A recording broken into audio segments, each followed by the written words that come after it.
Baik pemirsa, sebelum kita lanjutkan pembahasan kita malam hari ini, kami hadirkan terlebih dahulu informasi untuk Anda. Ini sebanyak 35 anggota DPRD Kabupaten Purwakarta, Jawa Barat ini pemirsa.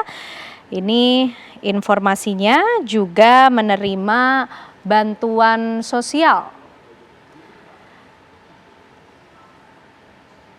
Ya, dari pimpinan DPRD Purwakarta ini memerintahkan agar para penerima tidak mencairkan dana dan mengembalikannya kepada kas negara. Tercatatnya ada 35 anggota DPRD Kabupaten Purwakarta sebagai penerima bantuan subsidi upah dari pemerintah menimbulkan polemik di tengah masyarakat. Menurut Sekretaris Dewan DPRD Purwakarta, para anggota DPRD yang tercatat sebagai penerima BSU merupakan permasalahan sistem karena mereka terdata mendapatkan gaji pokok di bawah UMP. Ia pun membantah telah mengusulkan para anggota Dewan sebagai penerima bansos.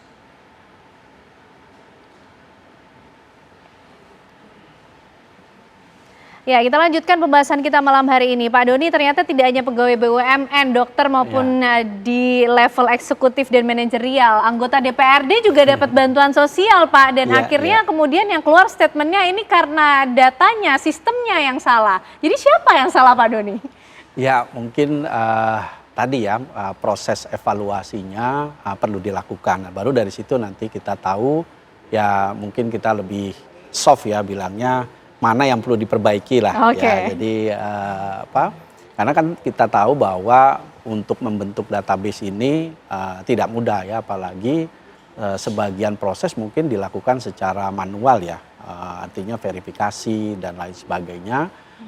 Itu juga tidak mudah ya untuk mengelola, tadi datanya 29 juta ya, itu kan butuh effort yang sangat besar. Oleh karena itu memang menurut saya ya tadi ya memiliki nomor yang mengidentifikasi satu orang ya, dan kita punya semua informasi mengenai orang tersebut, nah itu jadi penting ya, jadi urgent karena kita khawatir mungkin ini ada fenomena gunung es gitu ya. Jadi tadi yang data mengenai salah kirim ya, belum lagi kalau nggak salah juga ada sebagian rekening yang dorman gitu ya, penerima bansos gitu ya. Nah ini apakah memang orangnya ada atau tidak ada misalnya kan, itu juga mungkin ada sesuatu yang bisa dilihat lebih jauh. Kemudian juga database itu kan sebenarnya harusnya dinamis ya, ada proses melakukan update ya. Misalnya mungkin ada masyarakat yang waktu pendataan dia belum berhak menerima bansos, tapi sekarang mungkin berhak ya karena di PHK ataupun gagal panen dan lain sebagainya. Ataupun sebaliknya. Ya, ada yang sudah naik kelas misalnya ya, yang tadinya UMKM jadi pengusaha maju ataupun usaha mikro jadi kecil dan lain sebagainya. Artinya butuh kesadaran masyarakat juga dong Pak Doni. Iya, untuk kesadaran mungkin ini ya mengaku gitu kalau sudah tidak tidak berhak lagi. Tapi selain itu ya tentu saja penguatan dari proses verifikasinya. Oke. Pak Danang, ini kalau PPATK melihatnya seperti apa sih? Lagi-lagi kalau masalah bansos dengan problematikanya, ujung-ujungnya yang dibahas soal permasalahan data, sistem, salah input. Ini sebenarnya seperti apa Pak Danang? Ya, ini kan pemerintah terus melakukan perbaikan ya, perbaikan basis data bansos, baik bekerjasama dengan BPS dan sebagainya. Saya kira dengan sinkronisasi data penerima bansos dengan data perbankan ini salah satu terobosan saya kira yang dilakukan, dan ini akan memperbaiki data penerima bansos menjadi lebih akurat lagi. Dan saya kira Kemensos serius untuk menangani hal ini, bahkan pemerintah sekarang serius lah menangani profil data penerima bansos sehingga memang bansos ini jatuh kepada orang yang benar-benar layak menerima bansos. Saya kira begitu ya.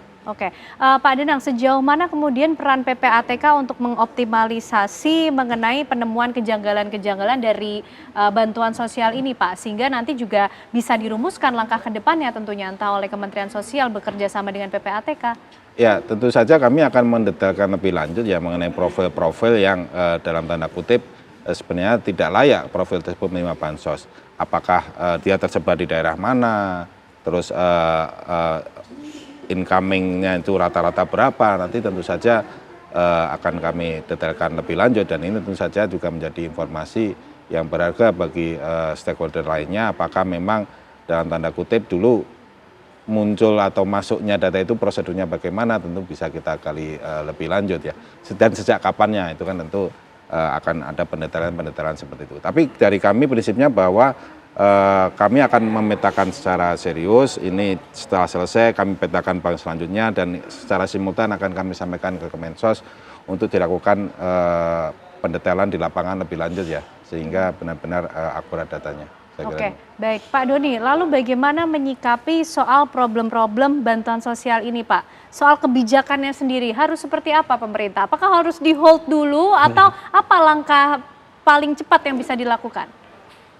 Ya, saya pikir kalau menghold mungkin itu juga akan merugikan masyarakat yang memang berhak ya dan membutuhkan bansos tersebut ya, bantuan tersebut. Jadi ya kita harus melakukannya secara berkesinambungan ya. Tadi seperti yang dikatakan Pak Danang, menurut saya ini jadi pintu masuk ya, karena memang selama ini kan database itu dianggap sebagai sesuatu yang hanya jadi domain dari pihak yang mengelolanya ya, padahal tentu saja ada kebutuhan ataupun ada kepentingan yang lebih besar gitu. Jadi sehingga bagaimana proses verifikasi menggabungkan ataupun mensinkronkan antara satu database di satu kementerian dengan kementerian yang lain ataupun dengan pihak lain, nah ini juga penting untuk dilakukan, tentu saja sesuai dengan aturan yang berlaku. Jadi saya rasa ini jangan berhenti di sini gitu. Okay. Jadi hebohnya jangan sampai berhenti ya, tetapi yang paling penting adalah menemukan penyakitnya. Ini kan simptom nih kita temukan, wah ada salah kirim dan lain sebagainya, tapi apa sebenarnya penyakitnya ya, di mana gitu. Tadi menurut saya analisis baik antar waktu maupun juga analisis geografis, misalnya di daerah mana ya, banyak yang terjadi di situ, apakah emang karena masalah operasional atau ada fraud ya, dugaan fraud dan lain sebagainya. Nah itu yang perlu ditemukan menurut saya. Okay. Ya, tetapi menurut saya programnya ya jangan berhenti ya, nanti kasihan yang memang berhak. Iya. Pak Danang, PPATK juga mengcapture mengenai apa yang tadi disampaikan oleh Pak Doni, informasi detail mengenai geografisnya, letaknya di mana, selain background, kemudian pekerjaan dan lainnya Pak? Ya tentu saja nanti bisa kami petakan seperti itu ya, kami pendetailan akan kami lakukan lebih lanjut, karena memang bisa kami lihat nih nanti buka rekening itu di cabang mana, berapa banyak yang profil bermasalah ini di cabang mana, nanti kami akan detailkan lebih lanjut. Itu yang pertama. Yang kedua, kami tidak berhenti di satu sini, karena kami menerima sekitar 29 juta rekening penerima bansos. Okay. Ini baru sekitar 14 juta yang kami selesai lakukan pengolahan dan hasilnya seperti ini. Lah ya, Pak, ya? Ya, dan kami akan melanjutkan lagi sampai ini selesai. Baru kami lakukan pendetailan lebih lanjut, apakah memang ada simptom-simptom tadi, memang ada indikasi kesengajaan atau apa, dan itu tentu perlu pendalaman dan verifikasi, bahkan analisis yang lebih dalam lebih lanjut. Oke. Nah Pak Doni, dengan apa yang sudah terjadi, baru 50% angkanya sudah lumayan fantastis nih Pak, temuannya ya, yang kita bisa bilang mungkin salah sasaran lah dari penerima bansos. Apa kemudian yang bisa dilakukan Pak dengan yang sudah terlanjur terjadi ini?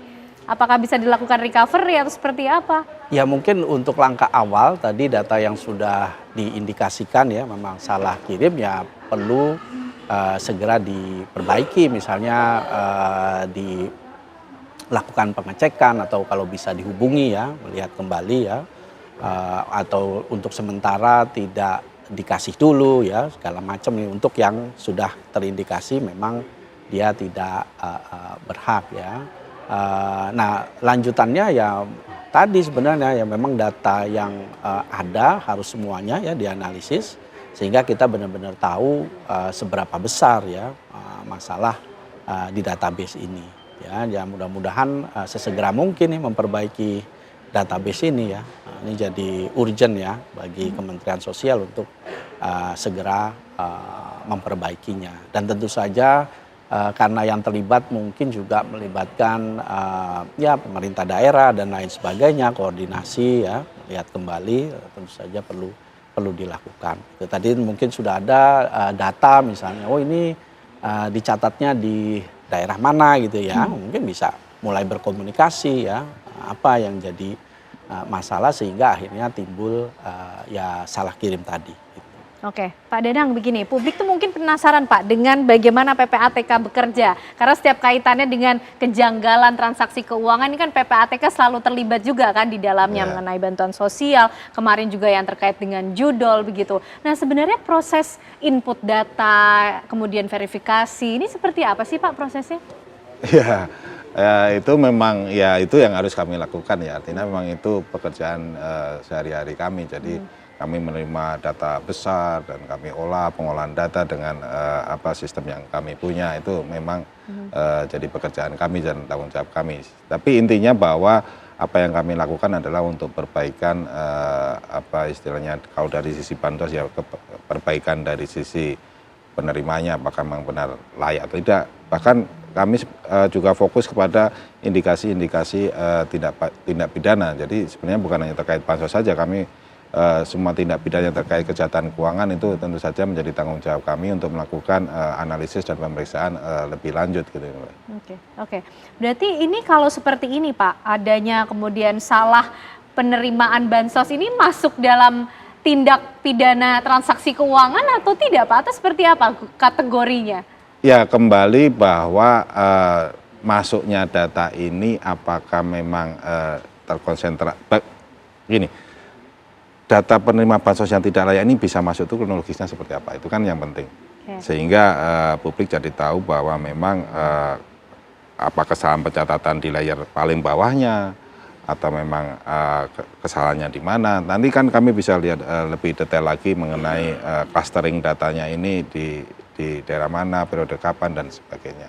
Sehingga nanti menjadi informasi tentu saja bagi Kemensos juga untuk lebih mudah mengecek ke lapangannya gitu kan.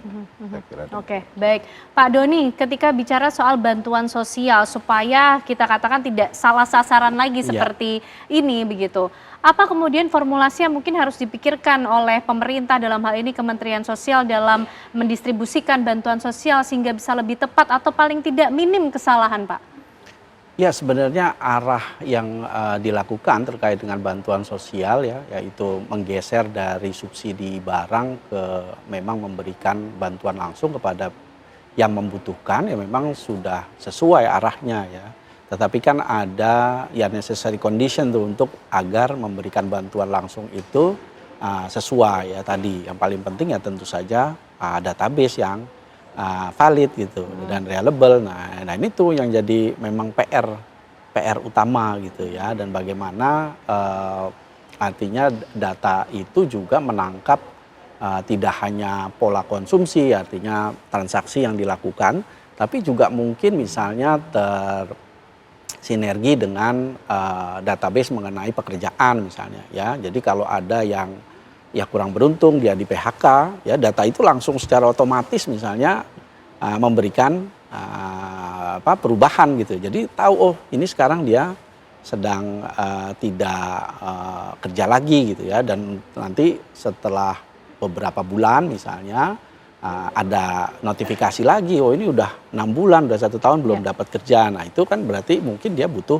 bantuan, dan kalau mau bikin program bantuan bagi masyarakat yang terkena PHK ya untuk periode tertentu, nah itu kan data itu bisa digunakan.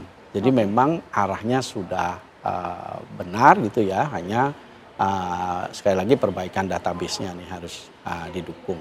Nah tadi juga menarik misalnya kita harus agak agak kreatif juga, misalnya tadi sebagian dipakai buat judol gitu ya. Nah itu benar memang masyarakat yang menerima dan menggunakan untuk judol, atau jangan-jangan sengaja masuk ke judol untuk uangnya diambil lagi kemana gitu ya, misalnya semacam pencucian uang gitu. Nah itu kan juga menarik untuk ditelisik. Nah nanti teman-teman dari PPATK nih tugasnya. Oke, baik. Gitu. Kita masih ada pertanyaan tentunya untuk mengetahui bagaimana kemudian sebetulnya verifikasi data penerima bantuan sosial ini dilakukan. Pemirsa, kita juga masih menunggu Menteri Sosial Republik Indonesia Bapak Saifullah Yusuf untuk bergabung bersama kami malam hari ini. Usai jeda kami kembali untuk Anda.